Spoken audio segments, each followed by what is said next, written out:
Bine v-am găsit, dragii mei din Zodia Capricorn, oriunde v-ați afla. Bine ați venit tuturor pe canalul meu Tarot Flor de Loto. Numele meu este Nina, pentru cei care nu mă cunosc, și ca de obicei mă bucur să vă am alături la fiecare lectură, atât pe dragii mei abonați, cum de asemenea și pe cei care poate sunteți pentru prima oară aici pe canal. Azi voi face o lectură temporală, așa cum v-am obișnuit, o lectură fără limită de timp, dar pe care voi să o puteți urmări oricând doriți sau atunci când apare în viața voastră. Desigur, dragilor, un lucru important de care de fiecare dată vă rog să țineți cont, și anume faptul că voi sunteți cei care vă construiți viitorul, așa că vă rog din suflet să luați decât acele mesaje care rezonează cu voi, iar restul lăsați-le să zboare în univers, pentru că sigur sunt pentru alte energii care într-o mai mică sau mai mare măsură au o legătură cu Zodia Capricorn. Așa că, dragilor, toți cei care aveți Soare, Lună, Venus, ascendentul în Zodia Capricorn, atunci această lectură este de asemenea și pentru voi. Și haideți să vedem ce ne spune acest minunat oracol Sibila. Dragilor, avem aici un gând. Un gând care, faptul că a ieșit o singură carte și un mesaj care trebuie să ajungă la unii dintre voi, vorbește de gânduri pozitive.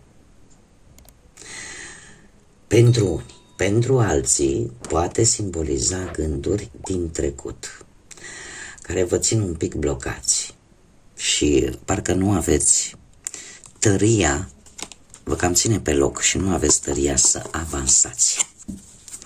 Asta a fost un mesaj aleatoriu care trebuia să ajungă la unii dintre voi. Haideți să vedem.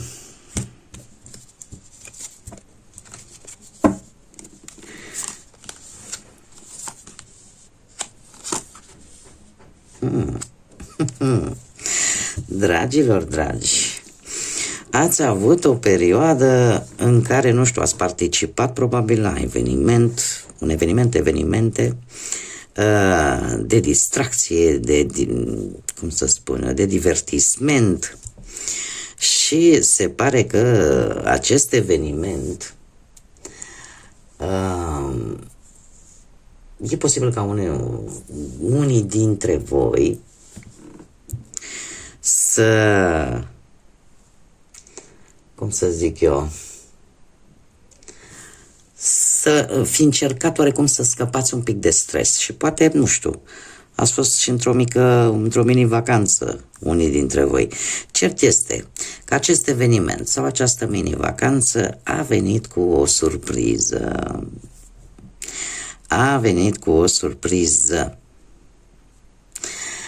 Cu ce surpriză a venit? Nu știu, poate cu ceva neașteptat, ceva care v-a surprins într-o manieră, pentru unii dintre voi chiar agreabilă și constructivă.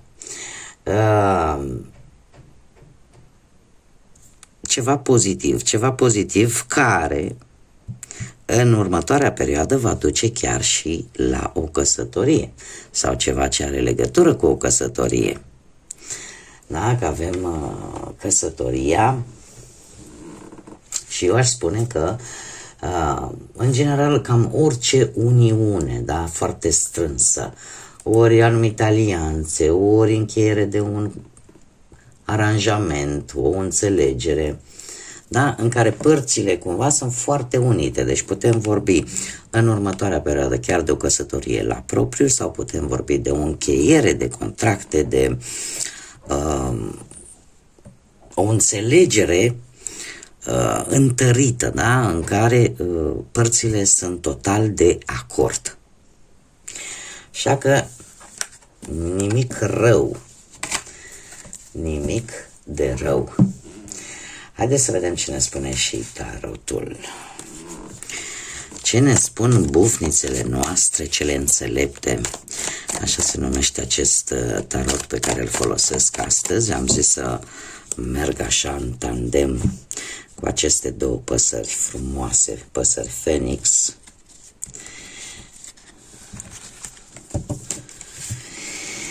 Și hai să vedem. Dragilor, situația actuală ori implică o energie care să aibă ceva de văzut cu zodiile de apă, Rac, Pești sau Scorpion, ori pur și simplu îmi indică o energie care cumva, indiferent de cât de dificilă poate fi o situație, este o persoană calmă, este o persoană înțelegătoare, în general este o persoană mai în vârstă, care poate să fie o persoană de afaceri sau cineva din familie, da? Dar este o persoană foarte tolerantă. Tolerantă și în același timp foarte diplomată. Diplomată mai ales când e vorba de a rezolva conflicte. Acum, poate exista această energie sau în viața voastră sau voi puteți împrumuta aceste caracteristici ale regelui de cupe și voi în acest moment să fiți un pic mai toleranți, un pic mai diplomați și mai sentimentali, de ce nu, mai înțelegători și care poate mai blânzi, de ce nu, în a rezolva o anumită situație.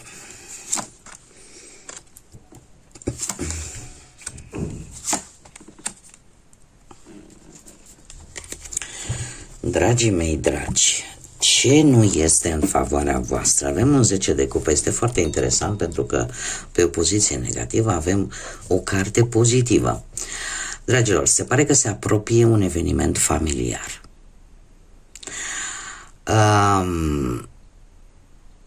Este ceva important pentru unii dintre voi. Totuși, faptul că nu este tocmai în favoarea voastră acest eveniment familiar îmi spune că are legătură cu probabil membrii din familie. Ceva acolo să nu prea vă convină. De ce? Pentru că unii dintre voi veți încerca să vă urmați propriile voastre valori. Da, propriile voastre valori care voi le considerați că sunt foarte solide, propriile voastre principii în ceea ce privește poate familia sau dacă vorbim de muncă,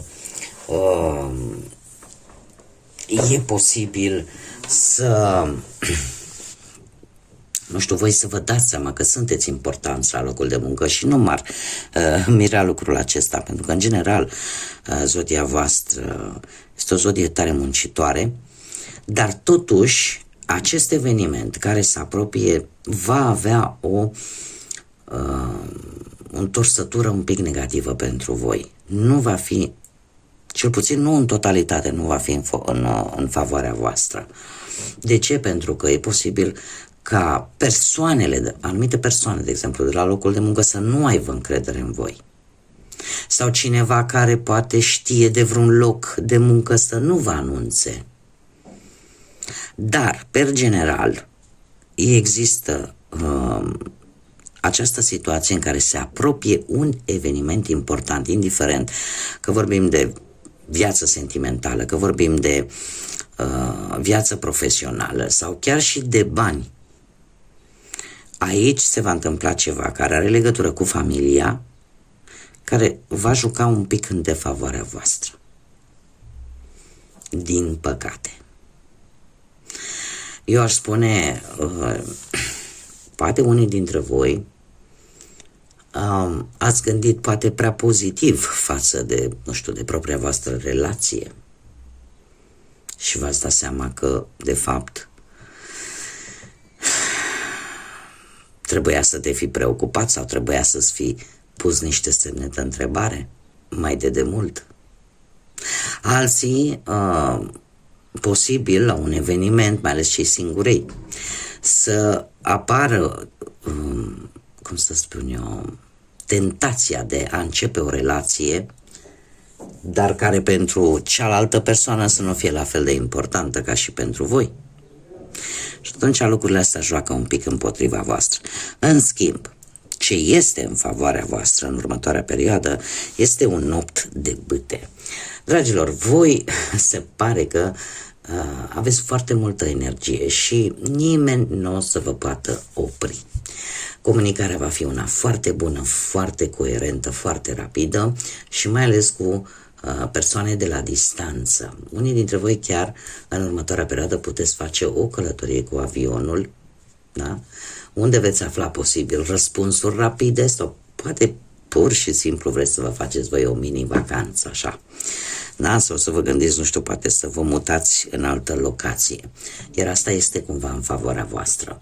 Dacă vorbim de muncă, lucrurile merg în direcția bună, rezultate rapide la care voi nu vă așteptați, apar oferte de joburi. Dacă vorbim de bani, există șansa de a crește din punctul ăsta de vedere financiar. Cum?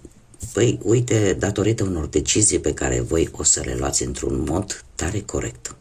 Și a faptului că nu veți cheltui voi pe lucruri care nu prea au așa mare importanță.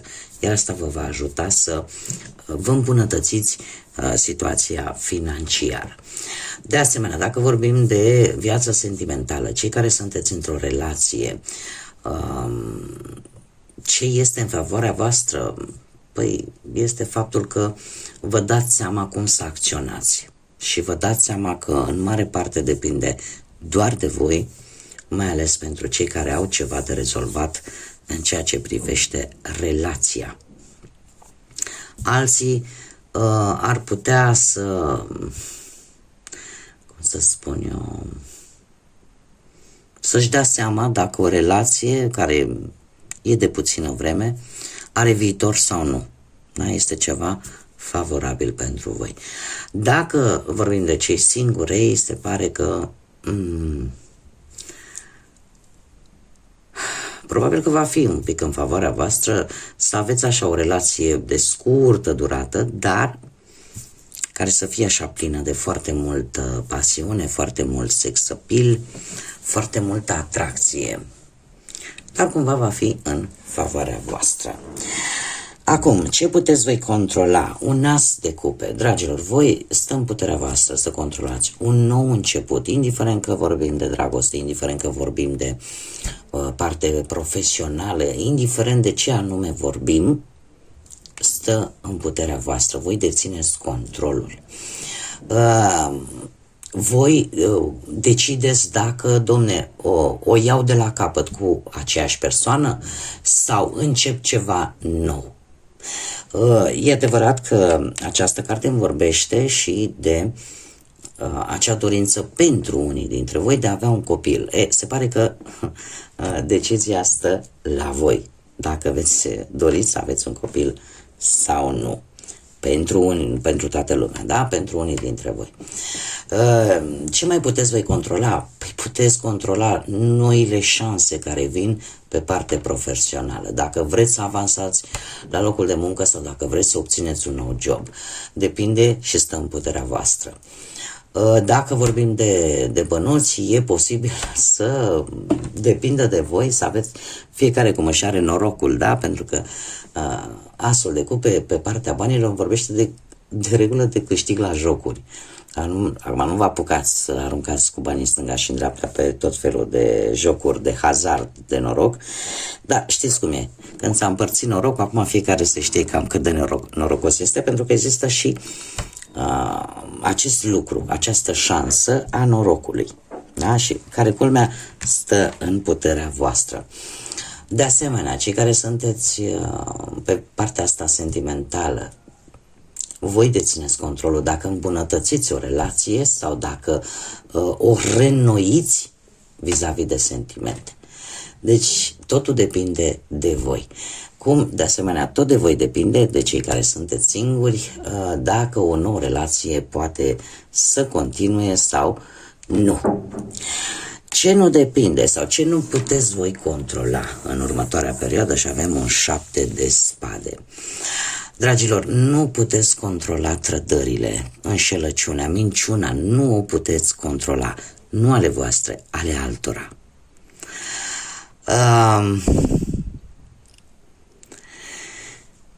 Ce nu mai puteți voi controla?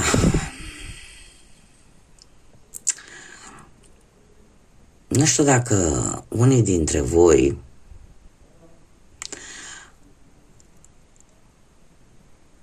faptul că o să, posibil, să aveți o situație în care să vă pierdeți încrederea în anumite persoane.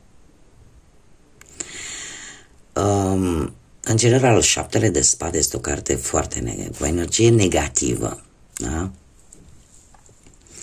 Și faptul că voi nu puteți controla asta îmi dă de înțeles că de fapt anumite situații, anumite lucruri care vin în viața voastră nu vin, și în general negative, nu vin din cauza voastră. Este ceva ce voi nu puteți controla. Ele vin pentru că sunt persoane care așa consideră că trebuie să facă.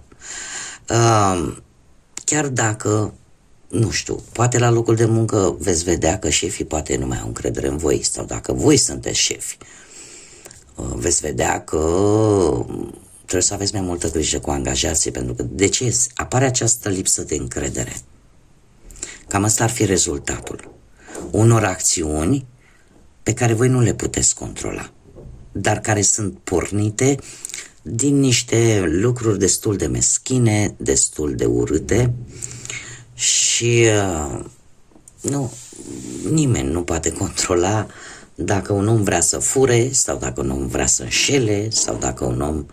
Este o decizie pe care și-o asumă și care, de regulă, nu depinde neapărat de noi ceilalți. Da, cum vă spun și eu mereu, noi construim viitorul. Haideți să vedem un mesaj pentru viața asta sentimentală, să vedem pentru cine îl avem. Dă o oportunitate relației tale, dedică-ți timpul perechii tale, dedică-ți un pic mai mult timp perechii tale. Este foarte simplă și concis acest mesaj și acela de a încerca să mai dai încă o șansă relației pe care o ai, pentru că e posibil ca problemele pe care le traversați în acest moment să fie tocmai din lipsa timpului și a faptului că și voi ca și zodie în general, mare atenție, atunci când vă focusați pe ceva anume, nu există cale de întoarcere. Sunteți dispuși să așteptați, să munciți, să depuneți efort susținut până când vă atingeți respectivul scop. Și de multe ori, făcând lucrul acesta, neglijați involuntar poate relația, da? Sau poate pe cel de lângă voi. Și probabil că de aici acest mesaj. Haideți să vedem un mesaj general de data aceasta pentru toți dragii mei din Capricorn. Un mesaj general.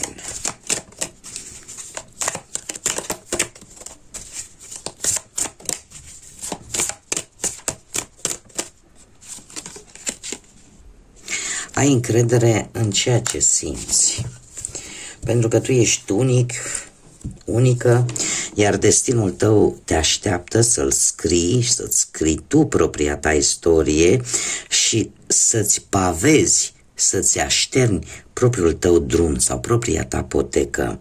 Urmează-ți inima, nu-i lăsa pe alții să-ți spună cum ar trebui să fii. Adică, cu alte cuvinte, ai încredere în propria ta intuiție, în ceea ce îți spune ție sufletul, inima, în anumite momente, pentru că și mie îmi place să o spun, toți suntem unici în felul nostru, niciunul nu este la fel. Dar fiecare suntem autentici așa cum suntem. Și fiecare avem încă din naștere, avem acest drept de a ne scrie propriul destin, de a cu mici, cum să spun eu, să ne construim propriul drum prin liberul arbitru și prin posibilitatea de a alege. E o vorbă, mulți o spun, m-a pus ăla să fac nu știu ce și uite, n-a ieșit bine. Nu trebuie să facem așa. Trebuie să știm să ne asumăm atunci când luăm anumite decizii. Și chiar dacă de multe ori viața ne pune în situații în care să alegem din răul cel mai mare, răul cel mai mic, și chiar și acolo trebuie să ne asumăm respectiva alegere. Și acest mesaj vine strict pentru voi, dragilor, în special în a vă asculta instinctele, a vă asculta ceea ce vă spune sufletul în mare parte și propria voastră intuiție. Nu lăsați pe alții să vă spună ce ar trebui să faceți, cum ar trebui să faceți. Cumva fiți voi. Fiți voi și gândiți-vă la așteptările voastre, nu la așteptările altora. Atât de simplu. Bun, dragii mei, cam atât am avut pentru voi. Eu vă mulțumesc din suflet pentru prezență, mulțumesc pentru răbdare, pentru această ultimă perioadă. Sper să mă repun cât de repede și cât de bine pe picioare, în așa fel încât să nu mai lipsesc și să ne întâlnim aici împreună cu toții. De asemenea, mulțumesc pentru susținere, pentru faptul că în permanență sunteți aici lângă mine, lângă proiectul ăsta pe care eu l-am deschis aici pe YouTube, prin like-uri, prin distribuiri, prin comentarii, prin faptul că vă abonați. Mii de mulțumiri tuturor, iar până data viitoare când ne vom reîntâlni la o nouă lectură, eu vă doresc tot binele din lume, să aveți parte de cât mai multă înțelepciune, de cât mai multă energie pozitivă și, desigur, să fiți iubiți, dragilor.